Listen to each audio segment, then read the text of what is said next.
안녕하세요. 파산건진 홍현필 변호사입니다. 네, 오늘부터는 법인 회생 절차에 대해서 한번 쭉 보겠습니다. 제1장 총설, 회생 절차의 의의, 구회사정리법 등과의 차이, 회생 절차의 흐름, 회생 절차의 새로운 흐름, 이런 식으로 구성되어 있습니다.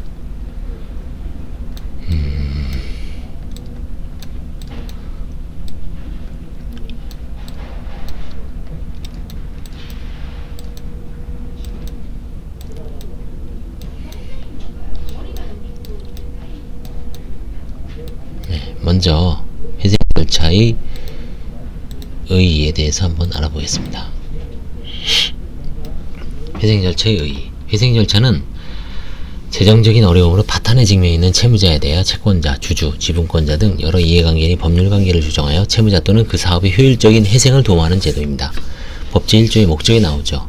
개인이나 기업이 경제적 실패를 다루는 도산 절차 중에서 재건형 절차인 회생은 사업의 재건과 영업의 계속을 통한 채무 변제가 주된 목적인 반면, 청산형 절차인 파산은 채무자의 재산의 처분, 환가와 채권자들에 대한 공평한 배당이 주된 목적입니다.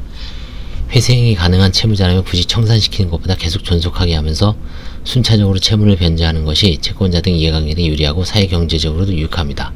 따라서 법은 파산 절차보다 회생 절차를 우선시하고 있습니다. 특히 대기업의 파산은 협력업체인 중소기업, 연쇄도산, 대기업의 자금을 대출한 채권금융 간의 동반부시라 대량 실효의 발생, 지역경제 유축이라는 사회적 부작용을 낳게 되겠죠. 실체법과 절차법에 보장된 채권자 등 이해관계인이 여러 권리를 제한하면서까지 채무자에게 재기의 기회를 주는 이념적 근거는 회생 절차를 통한 채무관계의 집단적 해결과 채무자의 회생이 파산적 청산과 비교하여 채권자 일반에게 이익이 되고 사회경제적으로 유리하다는 데 있습니다. 따라서 회생 절차가 대상으로 하는 것은 경제성은 있으나 재정적 파탄에 빠진 채무자이지 경제성이 결여되어 경제적 파탄에 빠진 채무자를 대상으로 하는 것은 아닙니다. 요컨대 채무자가 계속 존속하면서 사업을 할 때 얻는 이익, 계속 기업 가치가 채무자를 청산할 때 이익, 청산 가치보다 커야 합니다. 이에 따라 법은 채무자의 계속 기업 가치가 청산 가치를 상회하는지 여부를 따져 회생 절차의 진행 여부를 판단하는 경제성 판단의 원칙을 채택하고 있습니다. 일반 회생에서도 봤죠. 경제성 있는 채무자를 선별하여 회생시키는 것이 회생 절차의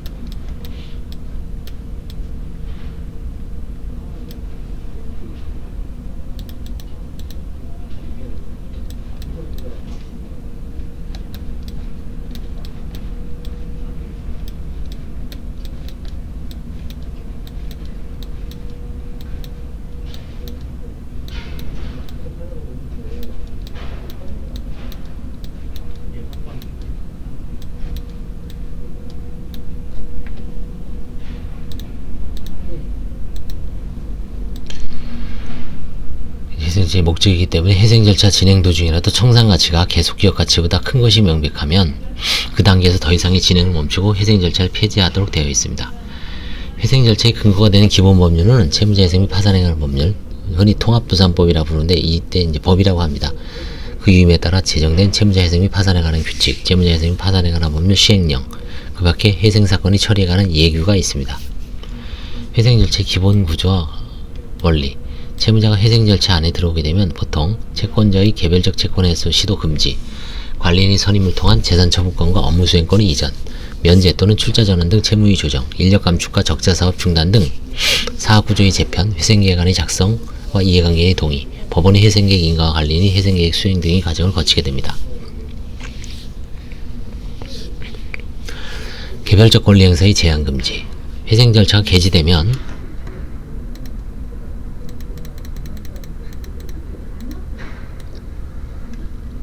회생 절차가 개시되면 가압류, 가처분, 강제집행, 담보권 실행 등 채권자들의 개별적 권리 행사가 중지 또는 금지됩니다. 채무자도 함부로 채무를 변제하거나 재산을 처분하거나 새로운 채무를 부담하지 못하도록 하여 채무자의 재산을 동결시킵니다. 주주, 지분권자도 조직법적, 사단법적 활동에 일정한 제한을 받습니다. 개별 행동에서 오는 혼란과 비효율을 피하고 재산의 보전을 통해 채권자들 사이에 공평한 분배를 도모하는 한편 채무자의 회생에 필수적인 영업조직과 인적 물적 자산을 유지하려는 것입니다. 회생 절차 개시 전에는 보존처분 중지 명령 등을 통해 이러한 목적을 달성하게 됩니다. 회생 절차를 신청하는 대부분의 채무자는 채무 초과로 자금 압박에 시달리는데 채무 변제가 유예됨으로써 한정된 자금을 통상적인 영업활동에 투입할 수 있게 됩니다. 채무자는 숨쉴 여유를 확보하여 질서정연하게 사업을 재정비하는 데 전력 투구할 수 있습니다. 일반 채권자뿐만 아니라 담보채권자 역시 이러한 절차적 지역을 받는다는 점이 파산 절차와의 큰 차이점입니다. 파산 절차에서는 채무자의 재건을 목적으로 하지 않고 파산전에 속하는 재산의 신속한 한가 및 배당을 최우선의 목적으로 삼기 때문에 담보권자의 담보권 실현을 굳이 막을 필요가 없습니다. 따라서 담보권자는 파산 절차에서 별채권자로 인정되어 파산 절차의 제약을 받지 아니합니다. 회생 절차 진행 중인 채무자에 대한 특별한 보호. 회생 절차가 개시되면 채무자의 관리인에게 부인권, 쌍방, 미이행, 쌍무계약의 선택권 등 채무자의 재산을 보존하기 위한 특별한 권한이 부여됩니다. 예를 들어 파산 원인이 존재하는 시점에서 특정한 채권자에게 편파적으로 변제가 되었거나 헐값으로 재산이 처분되었다면 이를 취소하여 연상회복시킬 수 있습니다. 100조에 있습니다. 쌍방, 미이행, 쌍무계약은 관리인이 유불리를 계산하여 계약을 해제 또는 해지할 수 있고 계속 유지할 수도 있습니다. 121조. 전기, 수도, 도시가스의 공급업자는 비록 채무자가 그 요금을 연체하였더라도 이를 계속 공급해야 합니다. 122조. 한편 회생채권자 등의 상계권도 제한됩니다. 즉 회생채권자 등의 채권과 채무 쌍방이 채권 신고 기간 만료 전에 상계할 수 있게 된 때 비로소 그 기간 안에 하나에 상계할 수 있고, 회생채권자 등이 회생절차 개시 후에 채무자에 대해 채무를 부담한 때, 지급이 정지, 회생절차 개시 신청이 있음을 알고 채무자에 대해 채무를 부담한 때 등의 경우에는 상계할 수 없습니다. 이 밖에 특별법에 의한 보호도 주어집니다. 예를 들어 채무자에 대해 회생절차 개시 결정이 있으면 미지급 임금에 대한 지연이자의 특례에서 제외됩니다.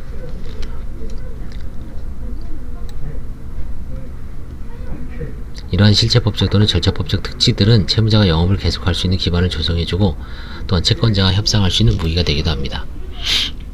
관리인을 통한 경영권 행사와 법원의 감독. 회생절차 개시되면 채무자의 업무수행권, 재산의 관리처분권, 소송수행권 등 모든 권리와 권한이 관리인에게 이전됩니다. 관리인은 채무자, 채권자, 주주 등 여러 이해관계인 모두를 대표하는 공적대표자로서 역할을 수행하며 신탁관계에서의 수탁자와 유사한 책임과 의무를 부담합니다. 이처럼 관리인의 직무와 역할이 막중하기 때문에 법원은 관리인이 일정한 행위에 대해 미리 법원의 허가를 받도록 하거나 관리인으로부터 주요 업무의 진행 상황 및 추진 실적에 대해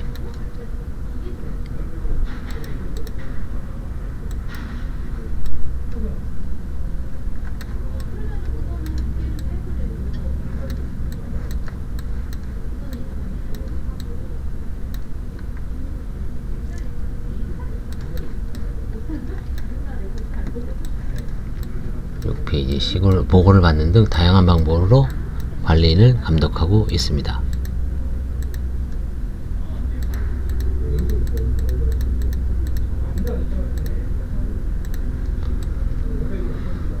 채권 채무의 확정과 기업가치의 평가. 회생 절차의 주된 목적은 재정부적 파탄에 처한 채무자 또는 그 사업의 재기를 도모하는 한편 계속 기업으로 가지는 가치를 채권자들에게 공평하게 배분하여 채무를 변제하는 것입니다. 채무자의 회생을 통한 가치 배분을 위해서는 채무자의 가치를 나눠 가질 대상 집단이 확정되어야 하고 채권자들에게 분배의 대상이 되며 또 회생의 발판이 될 채무자의 자산과 가치가 산정되어야 합니다. 전자는 채무조사 확정 절차를 통해, 후자는 재산 실태 조사 및 기업가치 평가 절차를 통해 결정하게 됩니다. 채무조정과 지배구조 변경. 채무자가 회생 절차를 통해 재정적 파탄에서 벗어나기 위해서는 기존 채무의 감축, 면제 등 채무조정이 필요하겠죠. 채무조정은 회생 절차에서 회생계획을 통해 이루어지는데 회생계획이 인가되면 채권자의 권리가 회생계획에 따라 변경이 됩니다. 회생계획에서 채권자의 권리를 변경하는 방법에는 변제기, 유예에 의한 분할변제, 채무면제 등이 있고 채무변제에 대신하여 신주를 발행하는 출자전환의 방법도 사용이 됩니다. 한편 주식회사의 주주는 채권자가 변제받은 후 자녀 재산에 대해서만 분배받을 권리를 보유하고 있으므로 공정 형평의 원칙상 회생 절차에서 주주는 채권자보다 더욱 불리하게 권리가 변경돼야 합니다. 217조. 회생계획에는 주주의 권리 변경에 대한 내용이 반드시 포함되어야 하는데 일반적으로 기존 주주의 주식을 병합하거나 송악하는 방법 및 출자전환을 이용한 신주 발행을 통해 구주식의 비율을 감소시키는 방법을 사용합니다. 이러한 채권의 출자전환 및 기존 주식 감자 과정을 통해 부실이 정도가 심한 채무자의 지배권은 기존 주주로부터 출자전환을 받은 채권자에게 이전되고 채권자는 회생 절차 종결 이후에도 채무자의 경영진 행위를 통제할 수 있는 권한을 갖게 됩니다. 회생계획의 작성과 집단적 의사결정. 회생 절차는 채권자 등이 양보를 전제로 하며 당장은 부채가 자산을 초과하거나 지급 능력이 없으므로 채무를 줄여주거나 지급시기를 늦춰주는 양보가 필요합니다. 이해관계인이 집합적 의사결정에 따라 채무자의 운명이 결정됩니다. 관리인이 구체적인 권리 변경과 변제 방법을 포함한 회생계획안을 제출하면 이해관계인이 이를 받아들일지 여부를 표결로 결정합니다. 회생계획의 인가 여부는 원칙적으로 여기에 가장 직접적이고 중요한 이해관계에 걸려있는 이해관계인의 선택을 존중하는 것이 타당하지만 가결 요건을 갖추기에 부당하게 버티기를 하는 채권자 등에게 무리한 양보를 해야 하거나 일부 채권자 등이 불합리한 이사 때문에 회생 절차에서 진행되었던 이해관계인의 모든 노력이 허사로 돌아가고 살아날 가망성이 있는 채무자의 희생이 무산되는 상황을 막기 위해 법 244조는 일정한 조건이 충족되면 법원이 직권으로 권리보호 조항을 정하고 회생계획을 인가할 수 있도록 보통 강제인가, 크램다운이라고 했죠. 크램다운을 할 수 있습니다. 강제인가라고 합니다. 4. 분배의 원칙과 방법. 채무 변제의 방법이 채무자의 사업을 청산해체하고 그 재산을 분리처분하여 나누어 갖는 것이 아니라 사업을 계속 존속시키면서 벌어들인 영업이익 등으로 순차 변제한다는 차이가 있을 뿐 회생 절차 역시 집단적 포괄적 채권 회수 절차는 본질은 변함이 없습니다. 따라서 채무자의 가치를 이해관계인 사이에 어떻게 공평하게 분배하느냐의 문제는 회생 절차의 가장 중요한 과제 중 하나이죠. 분배에 관한 이해관계인 상호간의 우선순위는 특별한 사정이 없는 한 실체법상의 권리의 우선순위를 존중해야 합니다. 권리의 우선순위는 담보권자, 무담보 채권자, 주주, 지분권자의 순으로 규정되어 있는데 이와 같은 권리의 우선순위를 위반하여 작성한 회생계획안은 위법한 것이 되어 법원으로부터 인가를 받을 수 없습니다. 법은 분배의 대원칙으로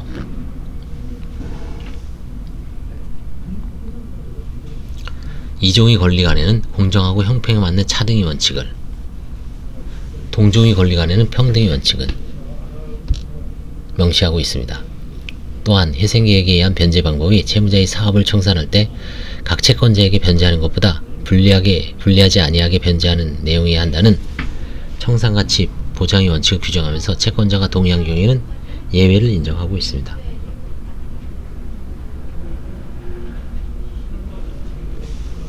이처럼 최소한 청산가치가 보장되어야 하기 때문에 실무상 계속기업 가치와 청산가치 차액을 누구에게 어떻게 분배할 것이냐가 관건이 되는데 이는 법 217조 제1항이 정하는 공정하고 형평한 차등의 범위 내에서 채무자의 관리인과 채권자 사이 협상을 통해 결정되어 회생계획에 반영되게 됩니다.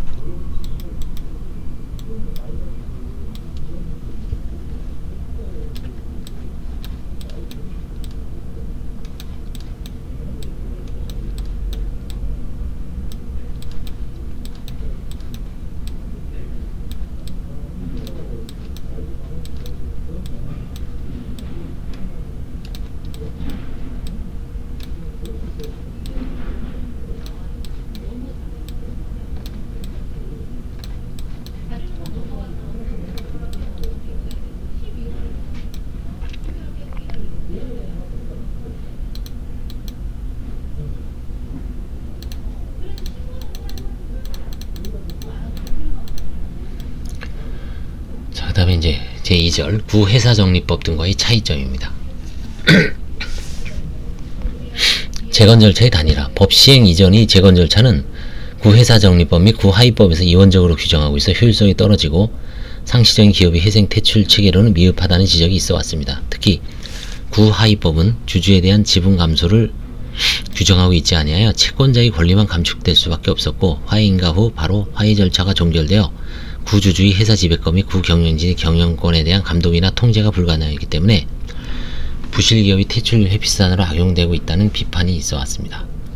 퇴출 회피수단으로. 그리하여 법은 이러한 지적을 수렴하여 화해 절차를 폐지함과 아울러 회사 정리 절차를 개선 보완하면서 이와 같이 이원화된 재건형 절차를 제2편 회생 절차로 일원화하였습니다. 절차의 진행에 관한 기본적인 부분 회사 정리 절차를 기본 골격으로 하면서 종전의 제도를 부분적으로 개선 보완하였습니다.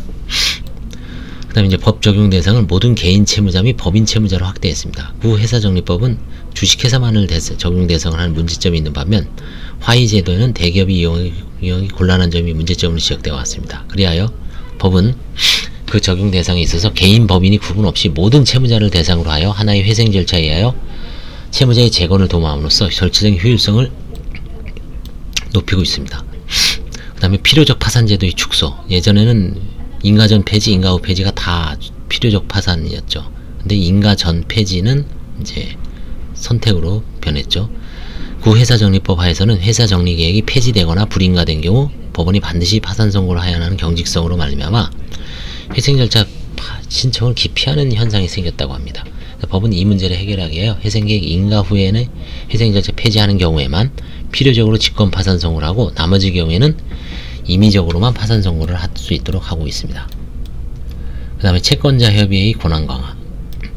과거 회사 정리 절차에서 채권자 협의회의 역할은 채권자들이 이해를 조정하여 법원에 의견을 제시하는 데 불과하여 채권자들이 권리 보호에 취약하다는 지적이 있었습니다. 그리하여 법은 원칙적으로 중소기업과 개인을 제외하고는 채권자 협의회 구성을 의무화하고 채권자 협의회가 법인인 채무자의 감사 선임에 대한 의견을 제시하고 회생계획 인가 후 채무자의 경영상태에 관한 실사를 청구할 수 있도록 하고 있습니다. 또한 채권자 협의회의 활동에 필요한 비용을 채무자에게 부담시킬 수 있게 하여 채권자 협의회가 회생 절차 등에 적극적으로 관여할 수 있도록 하고 있습니다.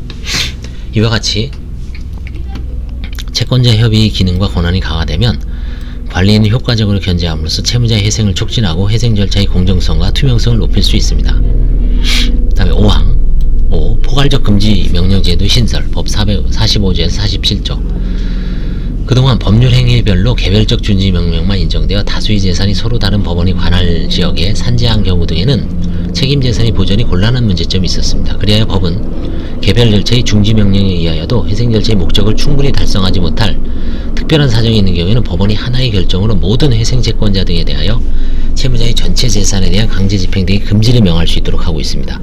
이와 같이 채무자의 전체 재산에 대한 강제 집행 등을 신속히 금지함으로써 회생 절차를 효율적으로 진행하고 채권자들 간의 형평성을 도모할 수 있습니다. 6. 인수합병, M&A 활성화 62, 63, 222조, 237조. 1997년 말 외환위기 사태 이후 도상기업이 조기에 회생할 수 있는 가장 적절한 방법은 인수합병이라는 공감대가 널리 형성된 반면 구 회사정리법상의 절차만으로 인수합병을 활성화하는 데 크게 미흡하다는 지적이 제기되어 이를 개선하기 위하여 법은 회생계획 인가 전이라도 법원의 허가를 얻어 영업 또는 사업이 전부 또는 중요한 일부를 양도할 수 있도록 하고 있습니다. 또한 채무자의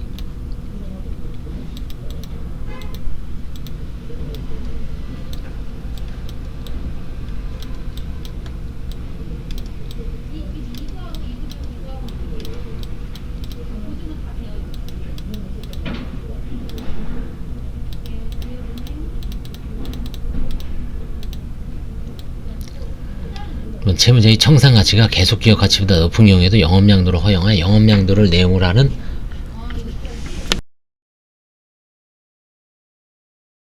회생계획안 인가를 회생계획안이 제출을 허가할 수 있도록 하고 이를 가결하기 위하여 종전에는 정리담보권자 전원의 동의를 얻던 것을 회생담보권자조 의결권 총액의 5분의 4 이상에 해당하는 의결권을 가진 자의 동의를 얻도록 그 요건을 완화하고 있습니다. 옛날에는 이게 또 전원이었거든요. 정리담보권자. 근데 지금은 회생담보권자죠. 5분의 4입니다. 그 다음에 기존 경영관리인 제도 도입 법 74조. 과거 회사 정리 절차에서는 기존 대표자를 회사 경영에서 배제하였기 때문에 경영권 박탈을 우려한 대표자가 회사 정리 절차를 기피하는 경우에 뚜렷하여 기업의 조기 회생에 걸림돌로 작용하였습니다. 법은 이러한 현상을 개선하기 위해서 원칙적으로 현재의 법인 대표자를 관리인으로 선임하고 예외적으로 재산 유용, 은닉 또는 중대한 책임이 있는 부실 경영에 의하여 재정적 파탄에 이르게 된 경우나 채권자 협의 요청이 있는 경우로서 상당한 이유가 있는 경우 등에는 제3자를 관리인으로 선임하도록 하고 있습니다. 또한 개인, 중소기업, 그 밖에 대법원 규칙이 정하는 채무자의 경우에는 아예 관리인을 선임하지 아니하고 그 채무자 또는 채무자의 대표자를 관리인으로 볼 수 있게 함으로써 관리인 선임 및 해임 여부를 둘러싼 불확실성을 제거하고 개인, 중소기업 등의 경영진이 경영권 보장에 관하여 구하위법과 같은 정도의 확실성을 가지고 회생 절차를 신청할 수 있도록 유도하고 있습니다. 이와 같이 기존 경영자를 관리인으로 선임함으로써 기존 경영자로 하여금 회생 절차를 적극적으로 이용하도록 유도하고 기존 경영자의 경영 노하우를 그대로 활용할 수 있어 기업 회생의 효율성을 높일 수 있습니다. 부인권 대상의 확도 법제 101조. 채무자가 계열회사나 친인척 등 특수관계인 거래하는 경우에는 편파적 행위 가능성이 높음에도 불구하고 구회사정리법은 특수관계인과의 거래를 제3자와 거래와 동일하게 취급하여 실질 형평을 져야 한다는 비판을 받아왔습니다. 법은 이를 개선하여 채무자가 친족 등 특수관계인에게 담보의 제공이나 채무 소멸 행위 등 이 채권자를 해안을 한 경우 부인권 대상 행위를 통상의 지급정지 전 60일 이내가 아닌 이 지급정지 전 1년 이내의 행위로 소급하도록 하여 특수강연에 대한 부인권 행사를 용이하게 하고 있습니다. 이는 다른 채권자와의 실질적인 형평을 도모하고 채무자의 대산 도피 행위를 사전에 차단하여 회생 절차의 투명성을 높이기 위한 것입니다. 그 다음에 이제 지급결제 등에 대한 특칙이 있습니다. 법제 120조. 그동안 금융의 자유화 및 국제화를 도모하기 위하여 금융기관이 도산한 경우 결제의 완결성을 법적으로 보장하는 제도를 마련하는 것이 필요하다는 지적이 있어 왔습니다. 그래야 법은 지급결제제도 및 청산결제제도의 완결성을 위하여 한국은행 총재가 금융위원회와 협의하여 지정한 지급결제제도 및 증권파생금융거래 등의 청산결제제도의 참가자에 대하여 회생절차 개시 결정이 있는 경우에는 회생절차에 관한 일정 규정의 적용을 배제하고 있습니다. 또한 옵션, 스왑 등 파생금융거래로서 대통령이 정하는 거래에 대하여는 일정한 당사자 일방에 대하여 회생절차 개시 결정이 있는 경우에도 기본계약에서 당사가 정한 바에 따라 효력이 발생하고 해지, 취소 및 부인이 대상이 되지 아니하도록 하고 있습니다. 10. 채권조사 확정 절차의 개선. 법 147조 내지 178조. 과거 회사 정리 절차에서는 채권자들이 신고기간 내에 채권을 신고하여야 하고 채권 신고를 하지 않으면 실권되므로 채권자가 불이익 손실이 있는 경우가 발생하고 또한 조사기를 열어 채권의 조사를 실시한 관계로 이해관계인이 다른 권리에 대해 충분히 검토하고 이해할 기회를 갖지 못하게 되는 문제점이 지적되어 왔습니다. 그리하여 법은 먼저 관리인으로 하여금 채권자 목록을 제출하도록 하고 신고기간 및 조사기간을 통한 조사 절차를 거치도록 함으로써 실권의 부작용을 최소함과 아울러 이해관계인이 자신의 채권뿐만 아니라 다른 채권에 대해도 충분히 검토하고 이해할 기회를 부여하고 있습니다. 또한 이의가 있는 회생채권, 회생담보권에 관해서는 채권조사 확정재판에는 간이 신속한 절차를 통하여 확정할 수 있도록 하고 그에 대해 이의가 있는 경우에 하나여 변론 절차를 거치는 이의소를 통하여 분쟁을 해결하도록 함으로써 회생채권 등에 관한 권리 확정에 소요되는 시간 비용을 절감하여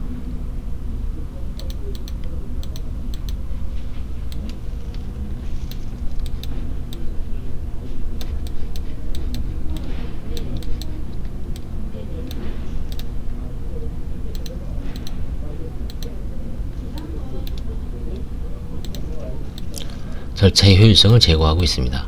그 다음에 이제 청산가치 보장의 규정에 관한 규정의 신설. 과거 회사정리 절차에서는 정리계약이 정리채권 등의 청산가치를 보장해야 한다는 청산가치 보장의 원칙에 관한 명시적인 규정이 없어서 다수의 채권자들이 청산가치 보장의 원칙에 관한 명시적인 규정이 없어서 다수의 채권자들이 청산가치에 못 미치는 내용의 정리계약에 동의하는 경우 정리계약에 반대하는 소수 채권자들의 권리를 제한하거나 변경하는 내용의 정리계획이 정당성을 갖는다고 보아야 하는지 의문이 있었다고 합니다. 청산가치 보장의 원칙은 회생계획안에 따른 권리 제한 또는 변경에 반대하는 채권자를 보호하기 위한 원칙이라고 할 수 있습니다. 즉, 해당 주의 가결 여부와는 관계없이 반대하는 채권자에게 적어도 청산할 때 받을 가치만큼 또는 그 이상 변제받는 것을 보장한다는 원칙입니다. 그리하여 법은 회생계획에 의한 변제 방법이 채무자의 사업을 청산할 때 각 채권자에게 변제하는 것보다 불리하지 아니함을 명시하고 다만 동의한 채권자의 경우에는 예외로 할 수 있다고 하고 있습니다. 개인회생도 마찬가지죠. 청산가치 보장의 원칙, 이게 늘 회생 절차를 간통하고 있는 것 같습니다. 예, 이번 시간은 여기까지 하고요. 이게 이제 총설 쭉 이제 결국 이제 회생 절차의 의의, 그다음에 이게 이제 통합도산법에서 들어왔기 때문에 결국 과거의 그 회사 정리 절차와의 비교, 그게 주안점이 됐습니다. 감사합니다.